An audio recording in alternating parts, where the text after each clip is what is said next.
Good morning, class. It is Wednesday. Today is day 158, and we are starting our new novel study. And I cannot tell you how excited I am. The book that we're going to be reading is called Wonder.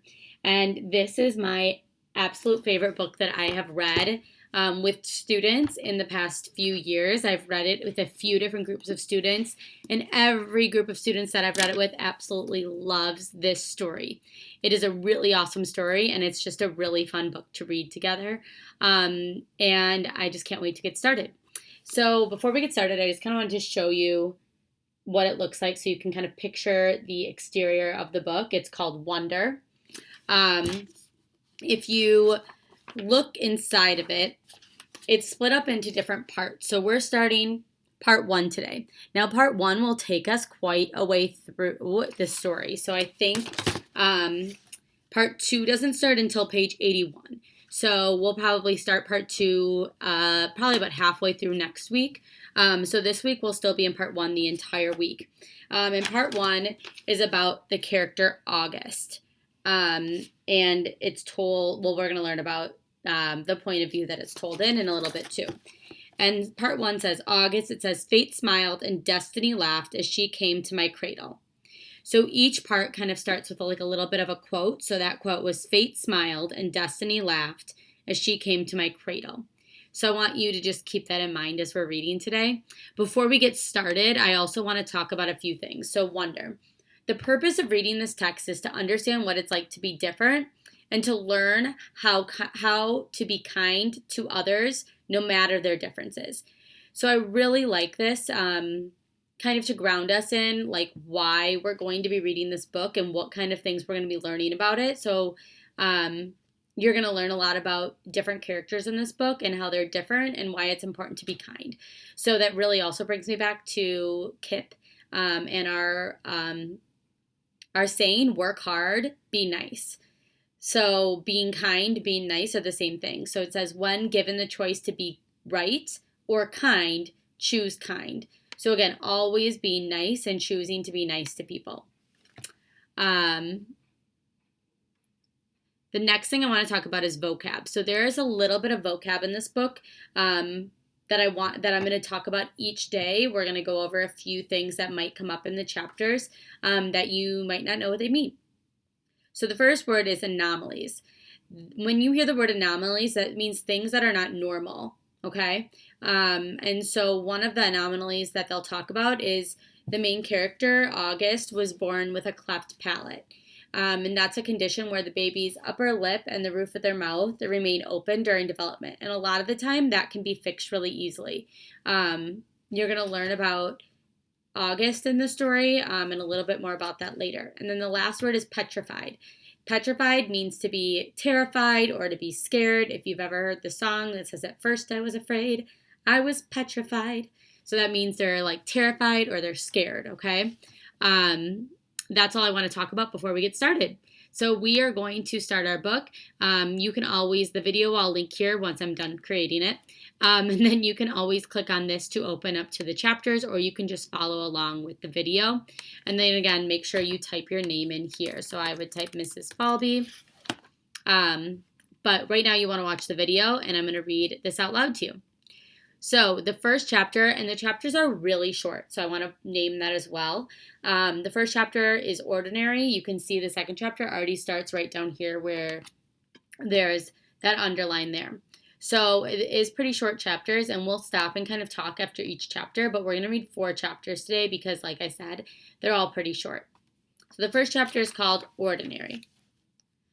I know I'm not an ordinary 10-year-old kid. I mean, sure, I do ordinary things. I eat ice cream, I ride my bike, I play ball, I have an Xbox. Stuff like that makes me ordinary, I guess. And I feel ordinary, inside. But I know ordinary kids don't make other ordinary kids run away screaming in playgrounds.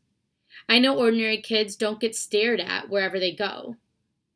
If I found a magic lamp and I could have one wish, I would wish that I had a normal face, that no one ever noticed at all. I would wish that I could walk down the street without people seeing me and then doing that look away thing. Here's what I think. The only reason I'm not ordinary is that no one else sees me that way. But I'm kind of used to how I look by now. I know how to pretend I don't see the faces people make. We've all gotten pretty good at that sort of thing. Me, Mom, and Dad. Via. Actually, I take that back. Via's not so good at it. She can get really annoyed when people do something rude. Like for instance, one time in the playground, some older kids made some noises. I don't even know what the noises were exactly because I didn't hear them myself, but Via heard, and she just started yelling at the kids. That's the way she is. I'm not that way. Via doesn't see me as ordinary. She says she does, but if I were ordinary, she wouldn't feel like she needs to protect me as much. And Mom and Dad don't see me as ordinary either. They see me as extraordinary. I think the only person in the world who realizes how ordinary I am is me. My name is August, by the way. I won't describe what I look like. Whatever you're thinking, it's probably worse. So that's chapter 1. So before we move on, we are actually going to talk about something. So we're going to identify the point of view. So point of view is who is telling the story. Different narrators can tell about the same event in a different way. So remember, if it's first person, the narrator is the main character in the story. You will hear his or her thoughts and their feelings. And you'll also see words like I, me, us, we, my, our. If it's in third person, the author or narrator is not in the story. So it's not a character in the story. And they talk about the other person's feelings or thoughts. So you'll hear words like he, she, they, them. So the steps are notice the pronouns in the paragraphs, identify if it's first or third person, and then identify who the narrator is. So you're going to do this on your own. So you're going to identify what is the point of view, what point of view is this story told in, and who is the narrator. So let's go back. Actually, we'll do it together. So we're going to go back to this part of the story. So it says, I know I'm not an ordinary 10-year-old kid. I mean, sure, I do many ordinary things. I eat ice cream. I ride my bike. I play ball. I have an Xbox. So I'm just going to look at just this first part. I already see I. So I can tell that the person that's in the story, the main character, is talking. They're telling me all about the things that they like to do. They're also telling me about their thoughts, right? I know ordinary kids don't get stared at wherever they go. And throughout the whole thing, you see I. Then down at the bottom, it says, my name is August. By the way, I won't describe what I look like. Whatever you're thinking, it's probably worse. So if they're using I'm going to look back up here at my keywords. The keywords for I is first person. So I know that my story is being told in first person. Now I want to go through and see who is the narrator. Is it Augie, which is August, Mom, Dad, or Via? So I'm going to go back and right here it says, my name is August, by the way. So I know that the main character is the narrator and it's Augie. So then I would press next. Now, for the next 3 chapters, we're going to be talking about character motivation. And I'm going to do an example and then you're going to do one on your own. So for character motivation, that's why a character does something. So we need to identify what it is that the character said or did in the story. Ask ourselves, why did the character do that? What motivated them to do that? Then think about how did that help the character and find your evidence to support your answer. So first we'll answer, why did they do that? So it says, and we'll actually not do this one right now because we haven't read that yet. So we'll answer why they did it and then find our evidence. Again, why they did it and then find our evidence. So we're going to start back up at chapter 2. Why I didn't go to school. Next week, I start 5th grade. Since I've never been to a real school before, I am pretty much totally and completely petrified. Remember, petrified means scared or totally scared or terrified. People think I haven't gone to school because of the way I look, but it's not that. It's because of all the surgeries I've had. 27 since I was born. The bigger ones happened before I was even 4 years old, so I don't remember those. But I've had 2 or 3 surgeries every year since then. Some big, some small. And because I'm a little for my age, and I have some other medical mysteries that the doctors never really figured out, I used to get sick a lot. That's why my parents decided it was better if I didn't go to school. I'm much stronger now, though. The last surgery I had was 8 months ago, and I probably won't have any more for another couple of years. Mom homeschools me. She used to be a children's book illustrator. She draws really great fairies and mermaids. Her boy stuff isn't so hot, though. She once tried to draw me a Darth Vader, but it ended up looking like some weird mushroom-shaped robot. I haven't seen her draw anything in a long time. I think she's too busy taking care of me and Via. I can't say that I've always wanted to go to school because that wouldn't be exactly true. What I wanted was to go to school, but only if I could be like every other kid going to school. Have lots of friends and hang out after school and stuff like that. I have a few really good friends now. Christopher is my best friend, followed by Zachary and Alex. We've known each other since we were babies. And since they've always known me the way I am, they're used to me. When we were little, we used to have playdates all the time, but then Christopher moved to Bridgeport in Connecticut. That's more than an hour away from where I live in North River Heights, which is at the top tip of Manhattan. And Zachary and Alex started going to school. It's funny, even though Christopher is the one who moved far away, I still see him more than I see Zachary and Alex. They all have new friends now. If we bump into each other on the street, they're still nice to me, though. They always say hello. I have other friends, too, but not as good as Christopher and Zach and Alex were. For instance, Zach and Alex always invited me to their birthday parties when we were little, but Joel and Iman and Gabe never did. Emma invited me once, but I haven't seen her in a long time. And of course, I always go to Christopher's birthday. Maybe I'm making too big of a deal about birthday parties. All right, so we're going to pause there. So now we're going to go to this part of our story and we're going to answer our first question. Why has August been homeschooled for so long? So again, we have to identify what it is that the character did. So the character, what they did is they're homeschooled. Now we're looking for what motivated them to be homeschooled. Why are they homeschooled? Was it because it was too expensive? I don't remember it saying anything about money in the whole book yet. Because of the way he looked? Maybe. They've talked about the way he looked a lot. Because he had to get too many surgeries each year? They talked about surgeries in that chapter. Or because his mom wants to teach him at home.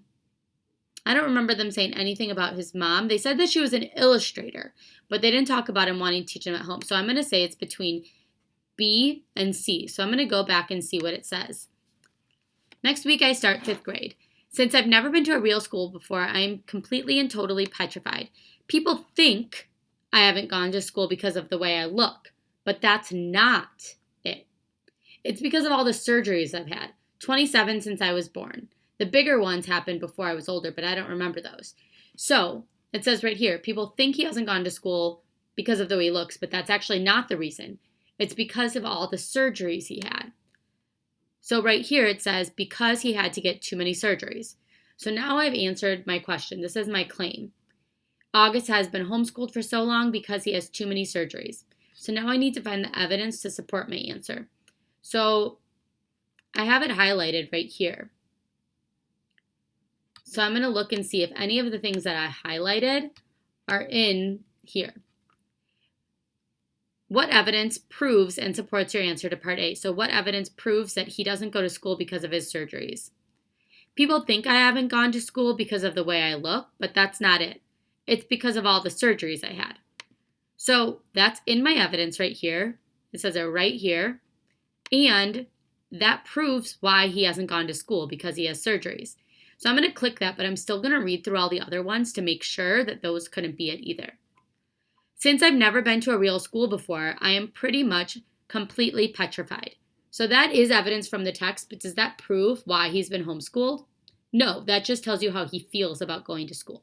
It doesn't prove why. The last surgery I had was 8 months ago, and I probably won't have any more for another couple of months. So that proves that he's not going to have any more surgeries. So that could prove this, but A is still much better because A really proves it. It shows he's not going to school. It says because of all the surgeries I've had. It's very open, and it's also exactly what I highlighted in there. Mom homeschools me. She used to be a children's illustrator. So that doesn't tell me why, that just tells me what. So mom homeschools her, but that doesn't give us why she homeschools her. Or him, sorry. So A is definitely my answer. So now I've got both, oops. So it should be because he had to get too many surgeries each year, and then here's our evidence to prove it. So now we're going to keep reading, and you're going to get to answer this next one on your own. So I'm going to keep going down. We just finished chapter 2, and we are on to chapter 3. Now, let's keep going. How I came to life. I like when mom tells this story because it makes me laugh so much. It's not funny in the way a joke is funny, but when mom tells it, Via and I just start cracking up. So when I was in my mom's stomach, no one had any idea I would come out looking the way I look. Mom had had Via 4 years before, and that had been such a walk in the park, mom's expression, that there was no reason to run any special tests. About 2 months before I was born, the doctors realized there was something wrong with my face, but they didn't think it was going to be bad. They told mom and dad I had a cleft palate and some other stuff going on. They called it small anomalies. Those are our words. There were 2 nurses in the delivery room that night I was born. One was very nice and sweet. The other one, mom said, did not seem at all nice or sweet. She had very big arms, and here's the funny part. She kept farting. Like, she'd bring mom some ice chips and then fart. She'd check on mom's blood pressure and fart. Mom says it was unbelievable because the nurse never even said, "Excuse me." Meanwhile, mom's regular doctor wasn't on duty that night, so mom got stuck with the cranky kid doctor that she and dad nicknamed Doogie after some old TV show or something. They didn't actually call him that to his face, but mom says that even though everyone in the room was kind of grumpy, dad kept making her laugh all night long. When I came out of mom's stomach, she said that the whole room got very quiet. Mom didn't even get a chance to look at me because the nice nurse immediately rushed me out of the room. Dad was in such a hurry to follow her that he dropped the video camera, which broke into a million pieces. And then mom got very upset and tried to get out of bed and see where they were going. But the farting nurse kept putting her very big arms on mom to keep her down in the bed. They were practically fighting because mom was hysterical and the farting nurse was yelling at her to stay calm. Then they both started screaming for the doctor. But guess what? He had fainted right on the floor. So when the farting nurse saw that he had fainted, she started pushing him with her foot to get him to wake up, yelling at him the whole time. "What kind of doctor are you? What kind of doctor are you? Get up! Get up!" And then all of a sudden, she let out the biggest, loudest, smelliest fart in the history of farts. Mom thinks that it was actually the fart that finally woke the doctor up. Anyway, when mom tells the story, she acts out all the parts, including the farting noises, and it's so funny. Mom says the farting nurse turned out to be a very nice woman. She stayed with mom the whole time, didn't leave her side even after dad came back and the doctors told them how sick I was. Mom remembers exactly what the nurse whispered in her ear, and when the doctor told her I probably wouldn't live through the night. "Everyone born of God overcometh the world." And the next day, after I had lived through the night, it was the nurse who held mom's hand when they brought me to meet her for the first time. Mom says that by then, they told her all about me. She had been preparing herself for the scene of me. But she says that when she looked down into my tiny mushed up face for the first time, all she could see were how pretty my eyes were. Mom is beautiful, by the way, and dad is very handsome. Via is pretty, in case you were wondering. Chapter 4, Christopher's house.